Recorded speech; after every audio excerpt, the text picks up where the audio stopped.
Regardez ce jeune marié qui revient du boulot. Voyant les grimaces qui se tenaient devant lui, il décide d'appeler sa femme. « Oh ma chérie ?» Ma chérie ? Tout à coup, l'amant sort, voit le mari et lui dit « Je suis désolé monsieur, c'est la première fois. Je ne suis jamais venu dans cette maison auparavant. » La femme sort aussi.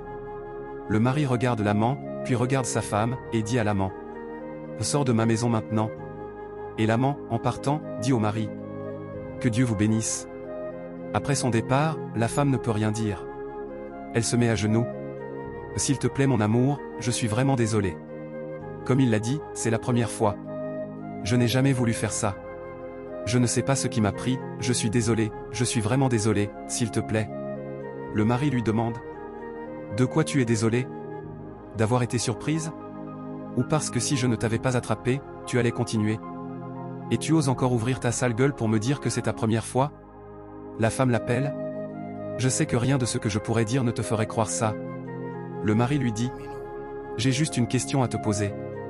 Depuis qu'on est ensemble, y a-t-il quelque chose que tu m'as demandé et que je n'ai pas fait pour toi? » Elle répond « Non. » Il enchaîne « Est-ce qu'il y a quelque chose que tu m'as demandé, même de l'argent, du temps, peu importe, que je n'ai pas fait? Je me suis toujours assuré que tu vas bien. J'ai tout fait pour toi. Et c'est comme ça que tu veux me remercier? » Elle répond « Oh s'il te plaît. » Le mari lui dit « C'est bon, lève-toi. » Il lui prend la main. « Tu es déjà habillé? » La femme répond « Non. » Il lui dit « Suis-moi doucement. » Il la conduit directement dans la chambre du père de sa femme. Le père enlève ses lunettes et demande « Que signifie tout cela, s'il vous plaît? » Le mari salue le père, et celui-ci lui répond. Il dit « S'il vous plaît, demandez à votre fille de vous expliquer pourquoi elle est dans cet état devant vous. Pourquoi je l'ai amenée ici comme ça? Allez, dis-le à ton père. » Le père dit « Parle. » La femme dit « Papa, s'il te plaît, aide-moi à supplier mon mari. » Le père demande « Pourquoi? » Elle répond « Oh parce que j'ai amené un homme à la maison. » Le père demande « Comment ça, tu as amené un homme à la maison? » Elle dit « J'ai trompé mon mari. » Tu as amené un homme dans ta maison conjugale? Elle répond « C'est la première fois. » Le père la gifle. « Tu vois ce qui sort de ta bouche? C'est censé être ta deuxième fois? Tu fais honte à cette famille. Qui t'a appris ça? C'est ta mère qui faisait ça? Tu m'as déjà vu amener une femme ici? » Le mari intervient. « Mon Dieu, papa, je ne l'ai pas amené ici pour tout ça. En fait, je l'ai amené ici parce que j'ai confiance en vous. Vous avez toujours été bon envers moi. Je vous considère comme mon père. Vous ne m'avez jamais maltraité. C'est pourquoi je vous respecte, et je ne l'ai pas chassée de chez moi. Je suis sorti travailler, pensant qu'elle gardait la maison, et je suis rentré pour la trouver avec un autre homme, dans ma propre chambre. Je voulais juste vous notifier une chose, dans ce genre de situation, il est impossible que je la ramène chez moi. Parce que qui, après avoir vu une telle chose, voudrait encore ramener cette personne à la maison? » Le père dit « Mon fils, même les choses que tu n'as pas dites, je peux les imaginer. Je ressens ta douleur. Tu as été un très bon exemple. Si c'était un autre homme, son visage serait déjà enflé. Mon fils, quelle que soit la décision que tu vas prendre, je suis entièrement avec toi. Parce que je sais que c'est très douloureux. Très, très douloureux. On ne peut pas fermer les yeux quand une telle chose se produit. Je ne sais même plus quoi dire. Tu n'as jamais vu ça de notre part, ni de moi, ni de ta mère.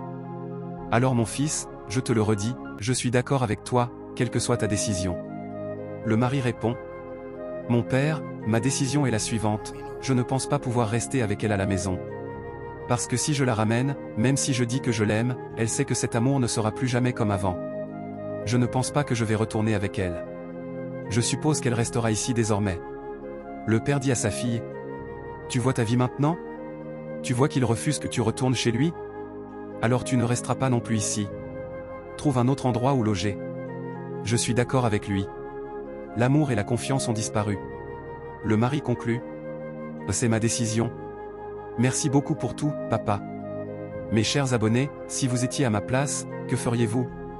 Abonnez-vous et partagez pour ne pas manquer les prochaines vidéos. » Regardez cet oncle qui maudit le véhicule de son neveu. Mais il ne savait pas que le fils du neveu était dans le véhicule, et il commence à prononcer des paroles maudites sur la voiture. « Si tu sors avec ce véhicule, tu ne reviendras jamais vivant, parce que tu m'as planté ta fortune au visage. Il n'arrête pas de maudire le véhicule en disant « Tu as des véhicules, tu t'en sors très bien, ton arrogance est excessive, et c'est le moment où je vais te montrer ma vraie face. À moins que je ne vénère pas le grand fétiche. » Il appelle le nom du fétiche encore, et il dit « Je sais que je peux compter sur toi, je sais que tu m'as toujours répondu, comme d'habitude. » Alors, il se met derrière le véhicule avec son fétiche en main. Il prononce des incantations et confie des missions au fétiche à résoudre, puis le fétiche disparaît de sa main. Il lui dit « Je te remercie. » Tout à coup, depuis sa chambre, le neveu entend le vieil homme dire « Mon fils, comment vas-tu » Et le neveu répond « Oui, ça va, mon oncle. » Il ouvre la portière, et la fille sort du véhicule. Elle lui dit « Papa, ne monte pas dans la voiture. » Le père lui demande pourquoi. Elle répond « Grand-père a mis quelque chose dans ta voiture. » Le père redemande « Grand-père a mis quelque chose dans la voiture? Tu veux dire mon oncle ?» Et la fille lui répond « Oui. » Le père lui demande « Quelque chose comme quoi ?» Et elle dit « Il touchait la voiture et prononçait certaines paroles. » Le neveu appelle l'oncle, et ce dernier lui demande « Tu ne sors pas encore ?» Il répond « Si, j'allais sortir. Ma fille disait que vous avez touché mon véhicule. » L'oncle s'approche d'eux et demande « Tu disais quelque chose ?»« Je ne sais pas, mais j'ai touché la voiture. » Le neveu répond « Oui, c'est ce que ma fille a dit. » L'oncle dit « Je ne trouve plus la voiture maintenant? Dis donc, tu sais, tous ces enfants maintenant, des petits-enfants. » L'oncle va ouvrir le portail, quand une dame s'approche du neveu et lui dit « Mon frère, ce que dit ta fille est vrai. Si tu entres dans cette voiture comme ça, je doute que tu en ressortes vivant. » Et il lui demande « Que dis-tu aussi maintenant ?» La dame précise « Ton oncle a fait quelque chose à la voiture, et il a dit que tu ne reviendrais pas vivant si tu y montais. » Alors il décide d'appeler à nouveau l'oncle. « Oncle? Oncle? Fermez le portail et venez. » L'oncle lui demande « Tu ne sors plus ?» Il répond « Non. Ce que ma fille dit à ton propos, la dame aussi dit la même chose. » Il leur dit « Les gens touchent aux voitures, non ?» La dame lui dit « Tu vas lui dire ou pas ?» Il lui demande « Qu'est-ce que c'est ?» Et la dame lui dit « Tu ferais mieux de lui dire ce que tu as fait, parce que j'ai les preuves. » L'oncle dit « Mon fils, qui est cette dame et quel est son problème ?» Le neveu lui demande « Oncle, qu'as-tu fait exactement ?» Il touche la voiture et leur montre ce qu'il a fait. La dame lui dit « J'ai des preuves, je les ai enregistrées. » Elle ouvre son téléphone, montre ça au neveu et lui dit d'écouter. Le neveu l'appelle et il dit « Pourquoi tu m'appelles ? La dernière fois que tu voulais sortir, je t'ai dit, je vais à Mussy, et je m'attendais à ce que tu me déposes. Mais tu avais dit que tu allais à Aguilla. Tu m'as déposé au bord d'un carrefour, j'ai souffert avant d'arriver à Mussy ce jour-là. Tu comprends ? Tu as dit que tu allais à une réunion à Aguilla. L'autre fois, je t'ai demandé combien ? Bizarrement, 250 000, et tu l'as. Tu sais que si j'avais cet argent, je ne t'embêterais pas. Mes enfants ne vont pas bien. Le neveu dit « Je t'ai dit que je devais te commander un moyen de transport. Mais tu insistes pour que je t'y emmène. Et la dernière fois que tu m'as demandé de l'argent, je t'ai dit que je n'en avais pas à ce moment-là. » Le neveu lui tient le cou et lui secoue la tête.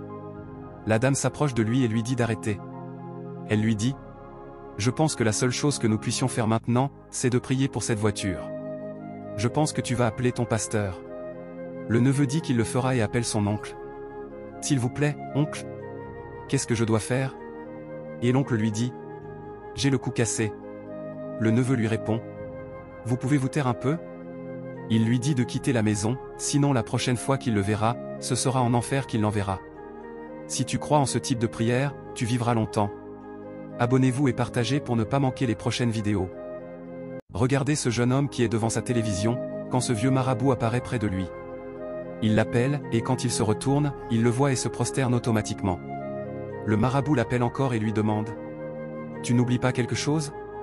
Le jeune homme répond « Grand maître, je ne sais pas de quoi vous parlez. » Le maître lui rappelle « Tu as oublié que c'est la semaine du renouveau ?»« Oui, je m'en souviens, mais il y a un problème, grand maître. » « Quel problème ? » Ce qu'il demande est tellement important pour moi, c'est ma seule sœur. Il lui pose la question « Pourquoi devrais-je abandonner ma seule sœur ? J'ai abandonné ma mère, mon père, mais là, ils veulent ma seule sœur, la seule qui me reste actuellement. » Quand j'ai rejoint ce mouvement, c'était pour gagner plus d'argent, pour aider ma famille, pour améliorer ma vie. Pas pour la détruire. C'est dur, grand maître. Je crois que vous me comprenez. Le maître lui demande. Tu dis que tu n'avais pas d'argent, et maintenant? Le jeune homme répond. J'avoue que j'ai eu ce que je voulais. J'ai tout ce dont j'ai toujours rêvé, sauf que celle qu'il réclame m'est trop chère. Je ne peux pas faire ça. C'est trop dur. Je vais rester tranquille. À quoi sert tout cet argent? Pourquoi j'en voulais autant? C'était pour ma famille. Le grand maître lui dit. Dans la vie, pour toutes les bonnes choses, il y a toujours un prix. Le jeune homme dit. Mais ce prix est trop élevé. Je ne vais pas mentir. C'est trop, c'est hors de contrôle. J'ai laissé tomber ma famille, si je me sers de ma sœur, à quoi bon? À quoi sert l'argent que j'ai maintenant? Le maître lui dit. Tu devrais savoir que tu as déjà atteint le point de non-retour. Il ne te reste que quelques jours. Si tu ne te conformes pas aux règles, c'est ta tête qui sera en jeu. Le jeune homme dit. Grand maître, je comprends que je dois honorer mes engagements. Mais je ne peux pas utiliser ma seule sœur, comme je l'ai dit. Mais maître, il n'y a pas un moyen de l'échanger contre quelqu'un d'autre? Sinon, j'ai une copine que j'aime énormément, et avec qui je veux me marier.